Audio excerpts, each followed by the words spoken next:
4절입니다. 솔로몬 성전을 봉헌할 때 솔로몬이 성전에서 기도했던 내용의 한 부분입니다. 우리 함께 암송합니다.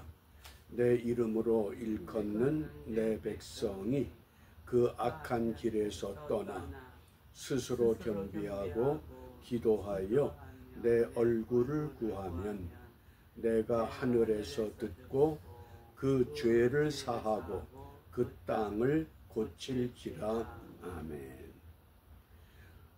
기도자의 자세, 그 악한 길에서 떠나라.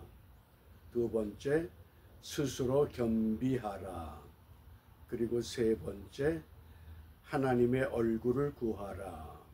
이것이 솔로몬 성전에서 솔로몬이 백성들을 향해 깨우쳤던 기도자의 자세입니다. 그 악한 길에서 떠나라. 스스로 겸비하라. 겸손하라. 하나님의 은혜를 구하라.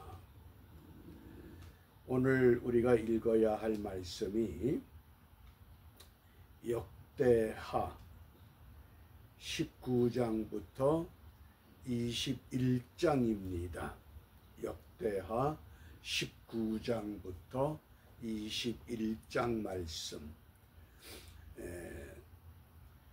19장에서는 선견자 예후가 여호사밧 왕에 대한 책망을 선포합니다. 20장에서는 여호와 하나님이 지도자가 잘못할 때는 반드시 주위의 어떤 강대국, 어떤 나라를 통해서 그 왕을 괴롭힙니다. 따라서 20장에서는 모압과 암몬이 침략해서 여호사밧을 힘들게 합니다. 힘들어질 때 비로소 여호사밧이 여호와 하나님께 기도하는 내용을 소개합니다. 그리고 21장에서는 여호사밧의 뒤를 이어서 그 맏아들 여호람이 왕위를 계승하는 모습을 소개합니다. 오늘 우리가 묵상의 주제가 여호사밧의 맏아들 왕위를 계승한 여호람에 관한 행적을 함께 나누고자 합니다. 묵상의 주제가 역대하 21장 1절입니다. 여호사밧이 그 열조와 함께 자매 그 열조와 함께 다윗성에 장사되고 그 아들 여호람이 대신하여 왕이 되니라. 여기 세 가지 동사, 열조와 함께 자매, 잔다, 또 다윗성에 장사되고 장사된다, 그 다음에 대신하여 대신한다. 이게 우리 왕을 비롯해서 모든 백성들의 삶의 결말입니다. 잔다, 장사된다, 대신한다. 그러면 여호사밧이 잠이 들었을 때 그를 장사 지내고 그 아들 여호람이 대신 왕위에 오르게 됩니다. 남는 건 뭡니까? 이름밖에 남는 게 없습니다. 남유다 왕국에 이제까지 왕들의 행적이 르호보암, 아비얌, 아사, 그리고 여호사밧, 그 다음에 여호람입니다.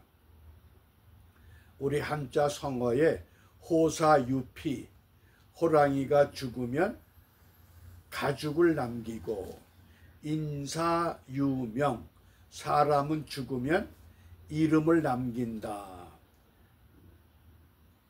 이 한자 성어 그대로 아무리 유명했던 왕일지라도, 아무리 악한 왕일지라도 결국은 이름만 남깁니다. 호사유피, 인사, 유명. 그러면 이 여호람은 어떤 이름을 우리에게 남기고 있는가? 역대하 21장 2절과 3절입니다. 여호사밧의 아들 여호람의 아우 아사랴와 여히엘과 스가랴와 아사랴와 미가엘과 스바랴는 다 유다 왕 여호사밧의 아들이라. 여호사밧 왕의 여러 아들의 이름을 명시했습니다. 그건 왜 그러냐? 그 부친이 저희에게는 은금과 보물과 유다 견고한 성읍들을 선물로 후히 주었고, 여호사밧이 세상을 떠난 다음에 여러 아들들이 있는데 그 여러 아들들이 서로 다투지 않고 경쟁하지 않고 각자 자기 몫을 챙겨서 최선을 다하기를 기대하면서 여호사밧은 여러 아들들에게 적당한 배분을 마쳤습니다. 그래서 장자 여호람에게는 왕위를 물려주었다. 다른 아들들에게는 일생 동안 먹고 살 수 있는 은금 보물 또 견고한 도시들을 선물로 주었습니다. 여호람은 왕의 맏아들이기 때문에 왕으로 등극합니다. 그런데 어떤 일이 이루어지느냐? 역대하 21장 4절 5절입니다. 여호람이 그 부친의 위에 올라 세력을 얻은 후에, 그 다음 말씀 보셔요. 그 모든 아우와 이스라엘 방백 중 몇 사람을 칼로 죽였더라. 다른 형제들을 전부 살해했습니다. 왜 그랬을까요? 자기의 권력을 끝까지 유지하기 위해서. 한반도 땅에, 북한 땅에서 그 일어나는 사례와 흡사합니다.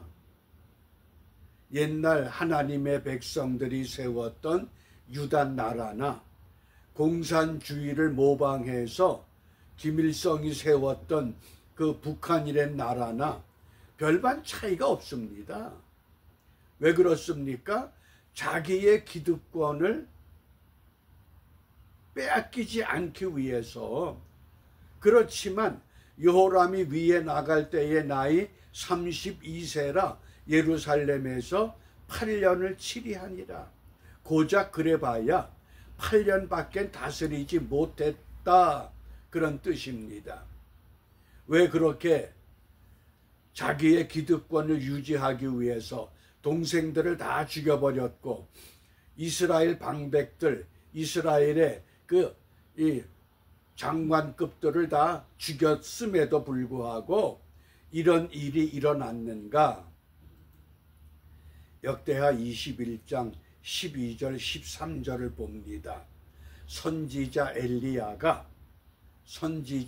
엘리야가 여호람에게 글을 보내어 가로되, 왕의 조상 다윗의 하나님 여호와의 말씀이 네가 내 아비 여호사밧의 길과 유다 왕 아사의 길로 행치 아니하고, 어느 길로? 통치를 잘한 여호사밧 아사의 길로 행치 아니하고 오직 이스라엘 열 왕의 길로 행하여. 이스라엘 왕들은 누굽니까? 단과 브엘세바에 금송아지를 세워놓고 예루살렘까지 가서 여호와 하나님께 제사 드리지 말고 우리 편리하게 단과 브엘세바에서 금송아지를 섬기자. 남한 땅은 자유민주주의 체제로 정부가 갖추어졌고 북한 땅은 김일성을 중심으로 한 공산주의, 변형된 공산주의, 김일성 독재주의가 시작이 된 겁니다. 그런데 어떤 일이 진행되느냐?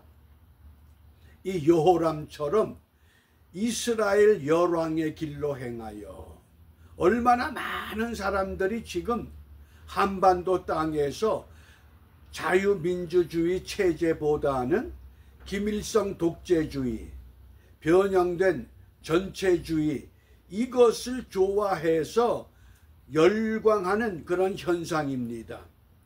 이런 현상을 일컬어 하나님은 어떻게 말씀하시느냐? 오직 이스라엘 열왕의 길로 행하여 유다와 예루살렘 거민으로 음란하듯 우상을 섬기게 하기를, 아합의 집과 같이 하며 또 너희 아비 집에서 너보다 선한 아우들을 죽였으니.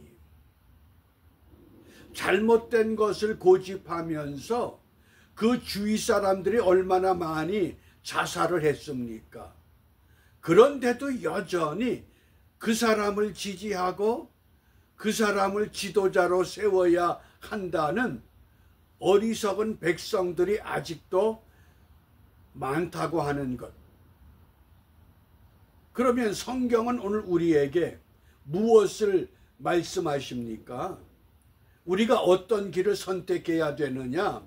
아주 중요한 시점에 우리가 지금 처해 있습니다. 아모스 5장 15절에 너희는 악을 미워하고 악을 미워해라. 선을 사랑하며 성문에서 공의를 세울지어다. 공의를 세워야 한다고 분명히 깨우칩니다. 한반도 땅에 6월 3일 21대 대통령 선거를 앞두고 정말 진심으로 모든 교회와 성도들이 올바른 지도자를 선택해야만 합니다. 대통령을 선출하는 것이 아니라 이번 기회가 자유민주주의 체제를 유지하느냐, 아니면 김일성주의, 독재국가, 전체 국가의 체제를 선택하느냐, 지금 중요한 기로에 섰습니다. 어떤 이름으로 우리가 이 땅에 기록될 것인가? 그러므로 하나님 마음에 합한 사람을 세워야 하고 반드시 모든 교회가 진리의 터 위에 세워져야 합니다. 이제까지 잘못된 일을 행했다 할지라도 이번 기회에 정신 차리고 지혜롭게 올바른 선택을 통해서 하나님이 기뻐하는 지도자를 세우고 하나님이 기뻐하는 믿음의 전당을 회복하면 우리 앞에 축복과 번영이 약속되지만, 그렇지 아니하면 또 한 번 하나님이 주시는 재앙을 감당해야만 할 것입니다. 그러므로 우리가 이 아침에 분명히 올바른 지도자를 선택할 수 있는 지혜와 믿음과 용기와 결단을 함께 구하는 복된 이 시간 되시기를 바랍니다. 기도합니다.